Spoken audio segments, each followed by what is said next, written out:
This is Arlene. Today we have a special co-host here. His name is...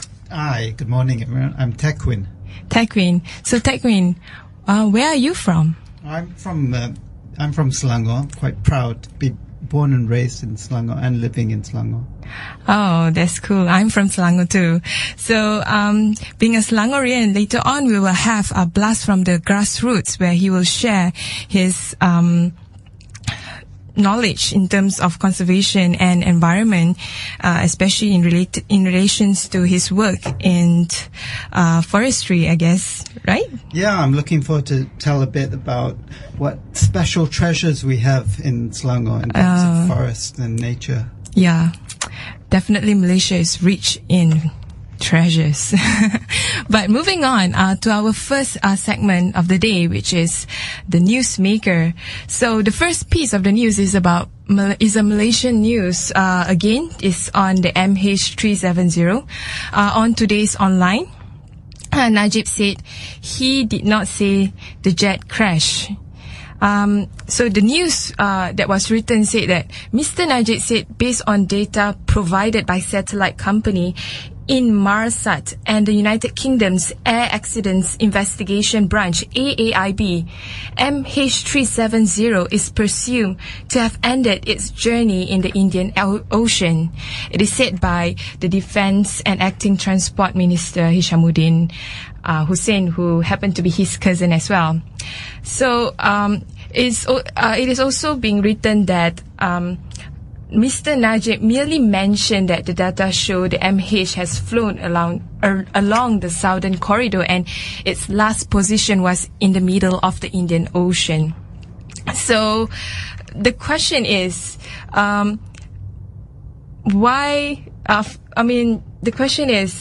it's been like 1 month that the MH was lost, but yet all of us are still confused with what actually happened to it.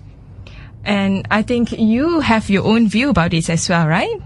Yeah, well, this is a huge tragedy, but honestly, I think this story has been hogging the headlines for too long. Mm-hmm.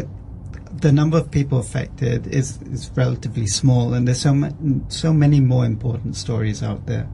But having said that, personally, I'm just amazed, like everyone else, at the mystery behind it, puzzled, and this is just even greater kind of intrigue. Now the Prime Minister saying it didn't crash, and so people are wondering, okay, if he didn't say it crashed, what were the other possibilities? Hovering on the air, perhaps? Or is there some secret base in the southern Indian Ocean that we don't know about? Okay, there's a lot of conspiracy theory, and I think people are lethargic with this news. Don't you think so? Well, I think the majority of people realize that it's a tragedy, and they've come to accept that we probably will not see that aircraft again. And so they're willing to move on.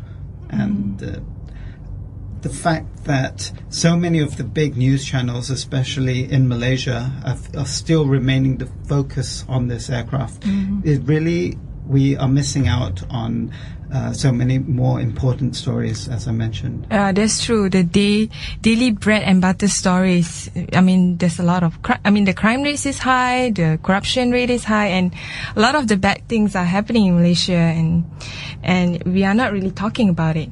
And in fact, going back to the MH370, it seems to be like a lot of the time the information contradict itself. It's like Najib say one thing, and then Hishamuddin say, oh no, he's merely mentioning not like this, it's not actually like this. And they don't really consider, like, what about the family and friends of the victims, although they need an answer and a closure. But I think that the most important thing, we shouldn't play with other people's emotion. I think it's a really good case study in communication and public relations, and how it's important not only to be completely transparent, but also to give the perception that you're willing to share all the information that you have. And the tendency with the government has always been that we know best. And so that seems to be coming across, this kind of patronizing attitude. It's unfortunate that the families of the victims don't feel that they're being treated with enough respect and given enough information. But aside from the government, what do you think of the media? I mean, the media is partially responsible in sensationalizing the issue, isn't it? Oh, absolutely. I think the media is really to blame for stoking up a lot of the fervor around this whole story. Not just local media, but CNN and foreign media as well. Especially on CNN, right? Yes. Yeah. I mean, I hope that once and for all they find the wreckage, or if the plane is still intact, that would be better. But I feel that the government, at least the key word here that we have been discussing all along since the very first day is transparency. So the more transparent would be, the better for society. Yeah. Moving on to the next one is from the Brunei Times. It's about education, improving lives with better education. It is stated that better education is one way to help improve the lives of children in Cambodia, said a teacher from Sayyidina Hassan Secondary School. During the delegates' week-long mission in Cambodia to help the Muslim community there, the teacher said he was touched by how the student was still willing to learn despite the deprivation. So there were a total of 70 volunteers from Brunei and Malaysia spending time with the Muslim communities there in Cambodia. It was in Kampong Sro. And what they did was they helped clean up the mosque, and they also put well pumps built into the mosque or nearby the community. It is great to see like countries, in Southeast Asia are able to help each other. In this case, I personally feel that education is still something that is hugely lacking behind in the Southeast Asian country, aside from countries like Singapore and Malaysia. Even Malaysia, our education system is very much questionable. So, have you been to Cambodia, by the way? No, I've never had the fortune to go to Cambodia. It's certainly on my bucket list of things to do.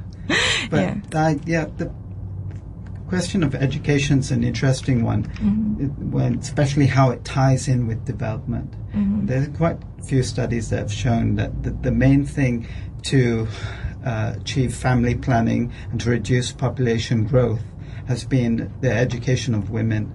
And there's one interesting case in countries such as Iran, where they provided a lot of schooling for young people, and the statistics showed that now the majority, something like 60% of those in university in Iran are women. And the fact that the women are staying in school longer means that they are not having families at a younger age, and so the family size and the growth rate actually became to replacement level in Iran. But isn't the same thing would be in Malaysia as well? Because we have majority of the graduates female. Well, the case in Malaysia is very different from Iran, because in Malaysia we're actually encouraging people to have more children. There are tax incentives to have more children. Whereas in Iran, after the end of the war with Iraq, the government actually decided to change their policy and encourage women to control the population. In fact, before you get married in Iran, both men and women have to go for a marriage course which explains the cost of raising children. I see. But I thought we have our own kursus kahwin among the Muslim community in Malaysia. I don't know how similar is that, but I remember I watched one video one Tech Talk video that analyzes global population trend, and he said that the global population trend in the world is reducing, although the numbers are increasing. As in, like, people the rate of increase is slowing down. It's still basically an astronomical geometric growth, but the rate is reducing. The countries such as China, with their one-child policy, to get back to the point of education, they managed to slow down their growth by imposing it using this one-child policy. But in fact, Iran was quicker than them at slowing down the growth, mainly because of using education. Yeah, I totally agree with you. In fact, there's this one statistic that I saw in terms of expenditure of education and quality of education itself. Iran spent less than Malaysia in terms of education, but in terms of the quality, it is higher than Malaysia. So this is something that, we should learn from Iran, I guess. Yeah, I mean, the quality of education is a really interesting one. And the case in Malaysia has been that we have a very centralized education system. I think there's a lot to be said for decentralizing it, even to the point of allowing parents choose exactly what their children learn, or maybe even better, letting the children have a say, or having the main say in how they go about their learning. And there's a famous song by Pink Floyd, The Wall, and the line says, "The teachers leave the kids alone." But that actually goes back to a 1918 essay by famous author D.H. Lawrence, when he actually said the best thing for children is just to leave them alone. Yeah, I totally agree with that. So, talking about Cambodia, I think I'm not sure whether they should be left alone, these students, but definitely in terms of their education system or their education quality is still something that it needed to be improved a lot. So moving on to the next one. Okay, this is about Myanmar. It's written by the Irrawaddy. So last Wednesday, a Malteser international staffer removed a Buddhist flag from a building that the organization was renting as medicine warehouse in Sittwe. Some Arakan Buddhist residents claim to have witnessed the foreign woman tuck the flag in the pocket of her pants, a move that would have been offensive to Buddhists who believe that religious objects should not touch the lower part of the body. The context I was saying is based on the headline that aid workers in Arakan should be more sensitive to local custom. So the allegations swirled through the Sittwe town and quickly proved an excuse for the residents to attack all international aid offices, while some mobs also went in search of the private residences of foreign staffers in order to try to break into their homes. 8 workers were brought to safety and stayed at Sittwe police station. Actually, this news was mentioned yesterday as well. So, in the state of Arakan, there's a huge sensitivity and conflict among the Muslim minority and the Buddhist majority, and the international aid workers are also being dragged into this sort of religious conflict. I think it's more than just religious conflict. It is something that, if you look in Southeast Asia, you look into all the so-called religious conflict in areas such as Aceh, Southern Thai, as well as the Mindanao. In terms of the areas itself, we can see like religion has been used as a way for people to fight among each other. Although the good news is Philippines has finally closed a peace deal between the Bangsamoro people in Mindanao as well as with the Philippine government. So in terms of the Arakan state, the president's spokesman Yi Huit also said that the international aid worker supporting communities in Strait Tom, Arakan State, should be more sensitive to local custom. And Medical and Organizing Malteser International, whose employees stand accused of handling the flag in a disrespectful way, denies any wrongdoing. The question is, I'm not sure that I would totally agree with how the issue is being dealt with, but one thing that I realize is the lack of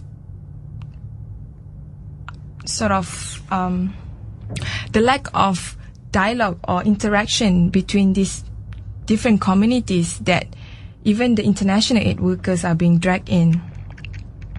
So it is something that I myself feel that is a challenge within the Southeast Asian nation, because our country, our region are very, very diverse. Do you want to add on something? Yeah, I mean, it's interesting because here we have a clash of three different elements. One is religion, the different types of religion that we have in this region. Two is nationalism, the idea of the flag. And three is the international community. So when these three different elements come together, what is crucial, as you mentioned, is the need for dialogue and respect, because they're operating under slightly different paradigms. You know, one is the idea of the nation state. The other is the idea of communities based around religion, and then thirdly is this idea of an international system whereby individuals and aid organizations come into a community and perhaps without understanding the basis of that community, either in its nationhood or in its religion. And so it's the need for respect is certainly there. Yeah, definitely the need for respect. But because this is something that is a hot item, a hot case in the Arakan states, I'm not sure how it will turn into. The international media and community are definitely putting an eye on this, and it's definitely not giving Buddhism a good light. Although I have a lot of Buddhist friends that would say that this is not what Buddhism is all about. Buddhism is all about peace and love, similar to other religions. Yeah, what is interesting in this region is the context of minorities, because sometimes you have a Muslim minority inside a Buddhist context, and sometimes you have the reverse. And it's interesting to see how different religions react to minorities. Mm-hmm.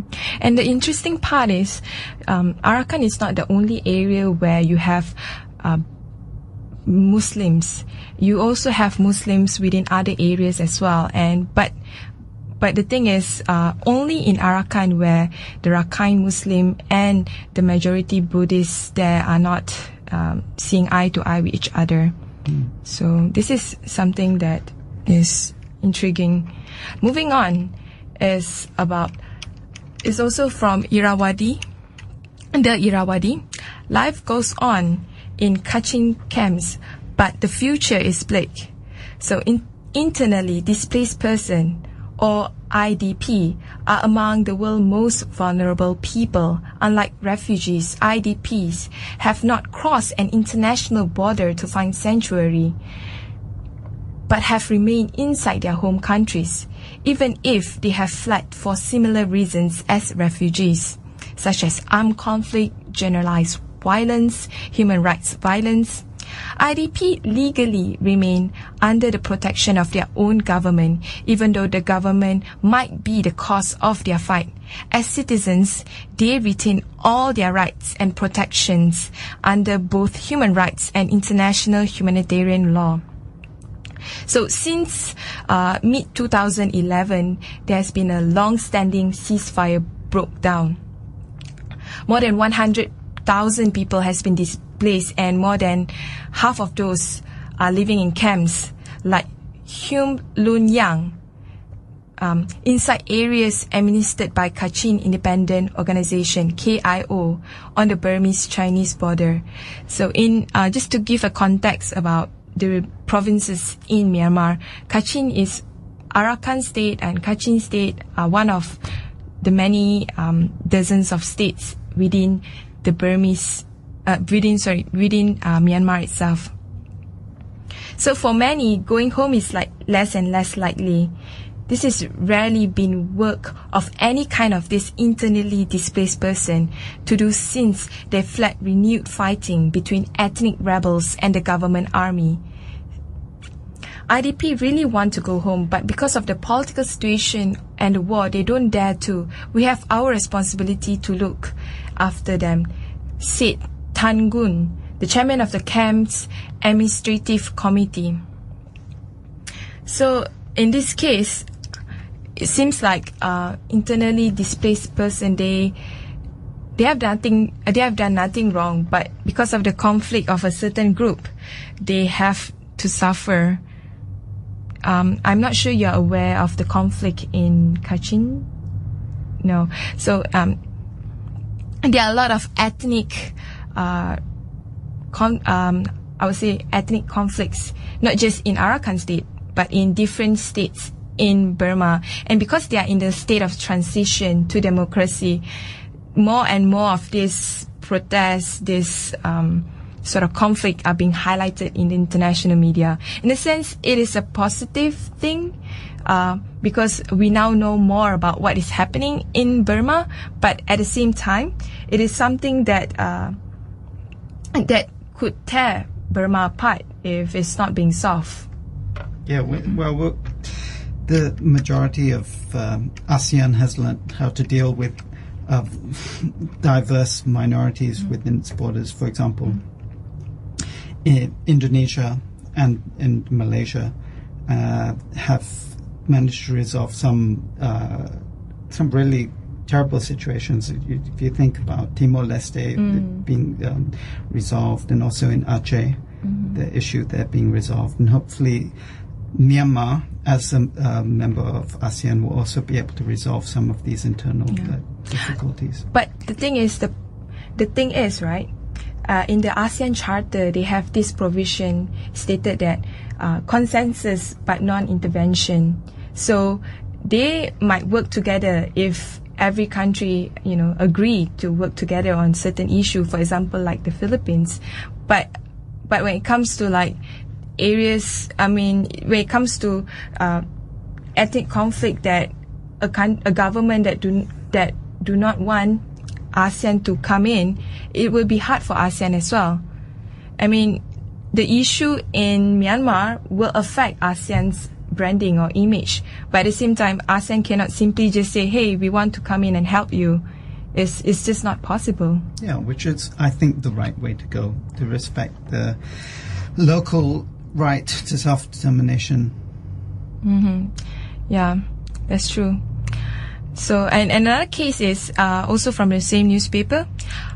The headline is, Women Have Courage and Power That Is Kept Hidden.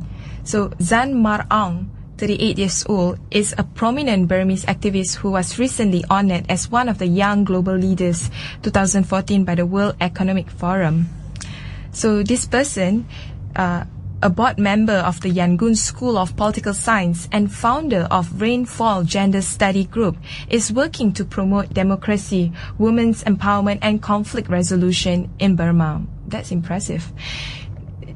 Historically, she was imprisoned for 11 years following her involvement in the 1996 and 1998 pro-democracy uprising. She was awarded the International Woman of Courage Award by former U.S. Secretary of State Hillary Clinton in 2012, which honors women around the world since 2007, who has exemplified exceptional courage and leadership in advocating human rights, women's equality, social progress, often at great personal risk. So she was asked, what do you want to advise for Burmese women? She said that everyone has different skills, but women have courage and power that is kept hidden.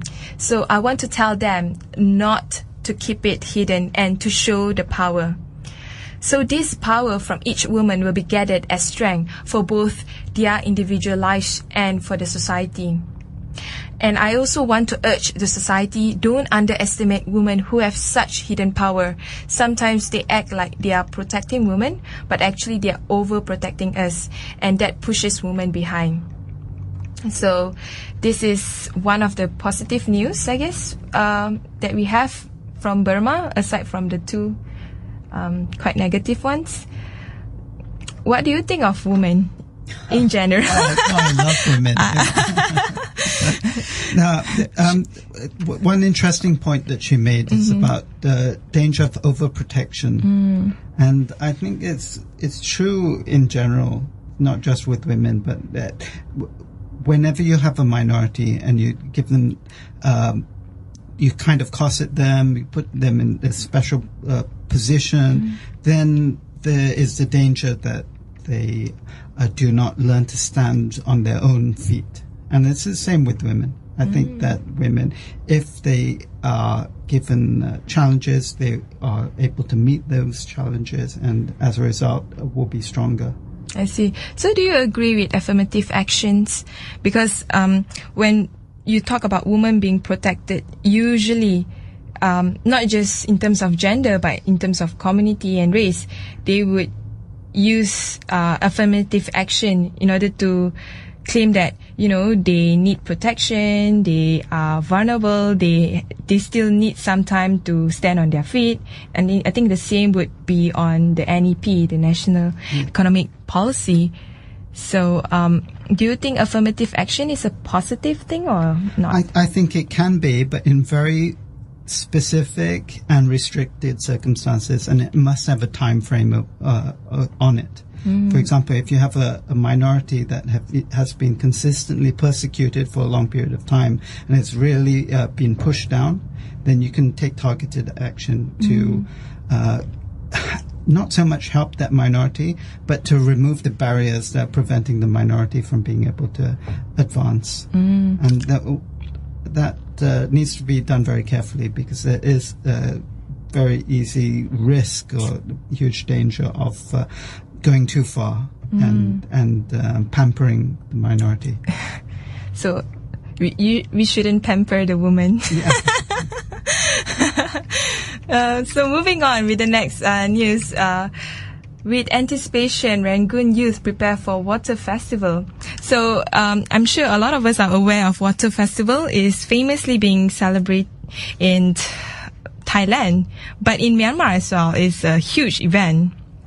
So I think it is this month. Am I right? I'm not really sure about the exact date, but I'm sure it's this month. So Tongyan is the Buddhist New Year Water Festival and usually falls around mid-April, the Burmese month of Thagu. It is a Buddhist festival celebrated over a period of 4 to 5 days, culminating in the New Year. So young people in Rangoon right now are eager and gearing up towards Tongyan, the 4-day Buddhist water festival that begins in 2 weeks to celebrate the Burmese New Year.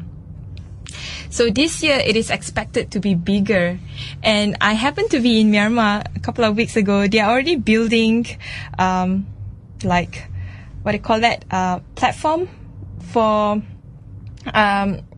those. Because it's not just like people throwing water to each other. They will have like marching and, you know, all these extravagant activities, and it seems fun. So what is stated here, this year's festival is expected to be bigger, with more platforms known as pandals, from which to drench passing pedestrian with water cannons and hoses.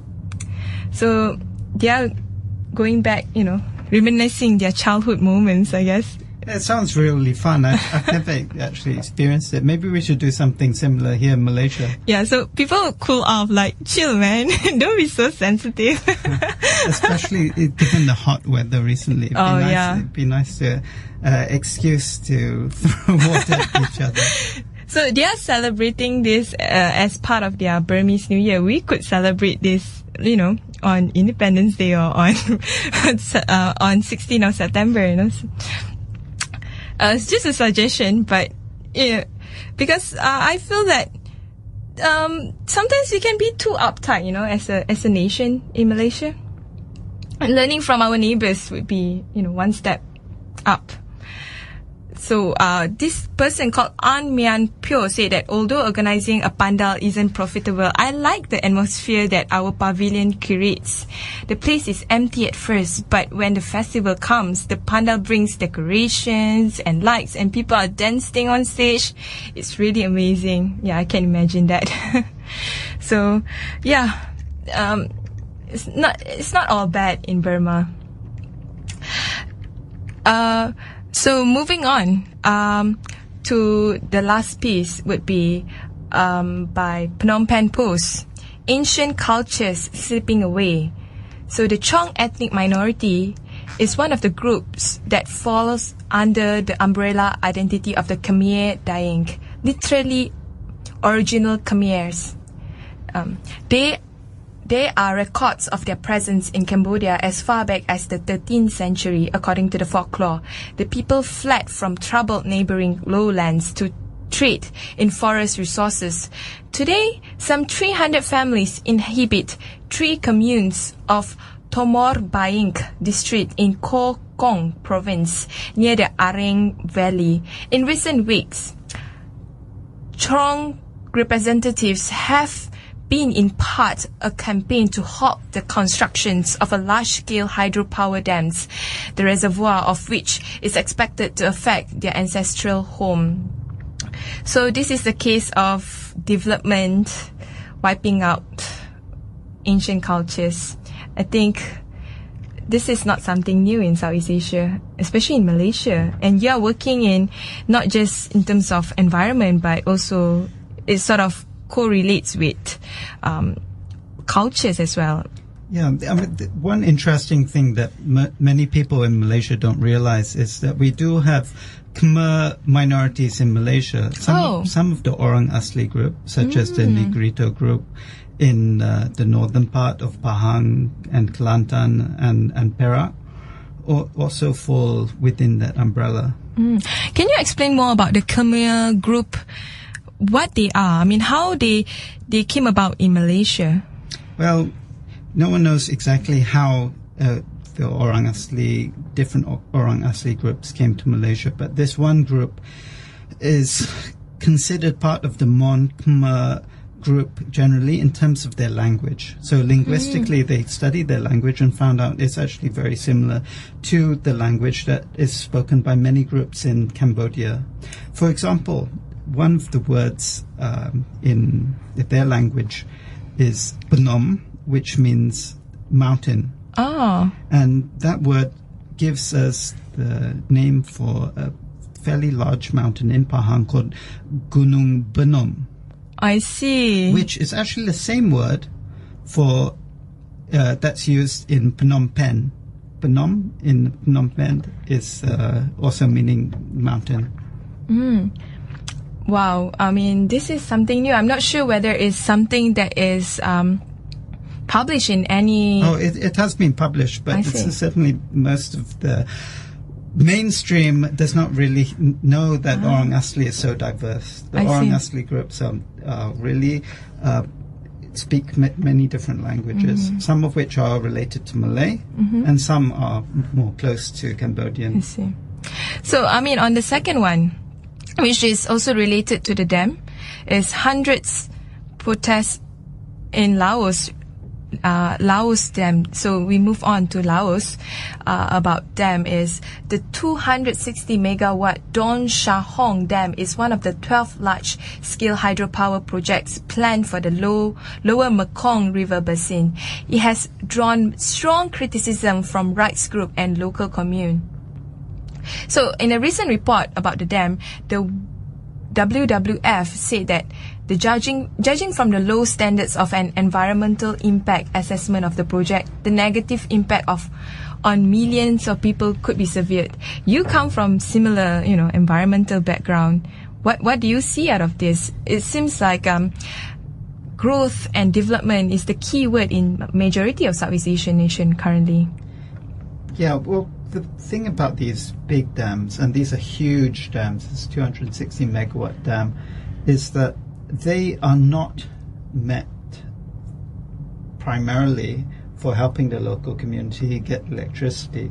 These kind of dams in Laos are being built to supply electricity to neighboring countries such as China. Oh, really? And similarly in Malaysia, especially in Sarawak, these mega dams are being built not because the local community needs electricity, but to power large-scale mega industries that are really quite out of the control of local communities. So what most economists have found is the real way to empower local communities is, if you want to talk about hydropower, to talk about mini hydro or micro hydro. These are small turbines which can be set up fairly easily on a river next to a community, and then the community can benefit directly by getting electricity. I see. Interesting.